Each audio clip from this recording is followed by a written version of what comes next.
I still hear it, we hear it obviously a lot from customers because it is a re-education. Well, you're sending garbage traffic. You're not hitting the right audience.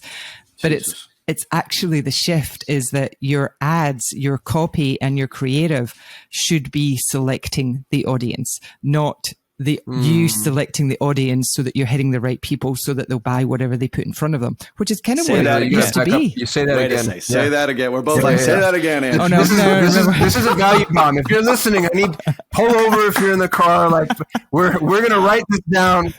Yeah, this needs a new nickname, by the way, just based upon this tip alone. Go ahead and say it again. So what it used to be is you would pick your audience, do all your audience research and just put whatever ad you had. And it was much easier just to get people to buy it. Now you have to do the work on the copy and the creative side. And that is what is driving the audience that are going to buy your stuff. And what you said that I loved was the creative finds the audience. Yes. Used to be that we would find the audience and then put creative in front of them. Now our creative is going to find the audience for us. Yes. And I'm going to say that in a nerdy, annoying way. Do it. Your creative should intrinsically qualify your prospect. If they engage with your creative, that intrinsically qualifies them as a qualified prospect for you. Meaning, if they like it, then they're the right customer. If they don't, then they're not.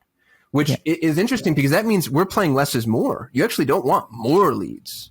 You kind of want less. You want to attract and repel.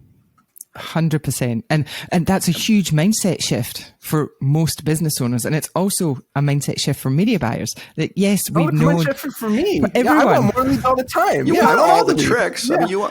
Imagine if you had great ad copy and great audiences, great targeting. That's awesome. You're spinning dreams here, Ralph. I know, but you can't have it all. Or where would you put it? Somebody once said, "Well, we can't have it all because we won't have any place to put." I don't know. Anyway, Stephen Lynch, I think, said that. But anyway, no. The point is like this is a really important part. Like if now is the time to invest in great copywriting, great creative, great front end, attracting the ideal customer with less than maybe laser focused targeting that you had before. It wasn't really that laser focused, guys. Let's not forget. Like, remember when we had like all those additional categories and we would go down like, oh, I need people that live in suburbia and then make over $100,000 a year and then have a $5 million net worth and are interested in yoga. Like those audiences, you'd be like, oh my God, that's great. It's the greatest audience ever for my product. Well, those would never really work anyway. So, and then we swung the other way where we said, all right, well, let's just do like, 1% to 10% lookalike audiences for like all countries, or maybe the big five, or maybe the United States. So it swung the pendulum in the other direction.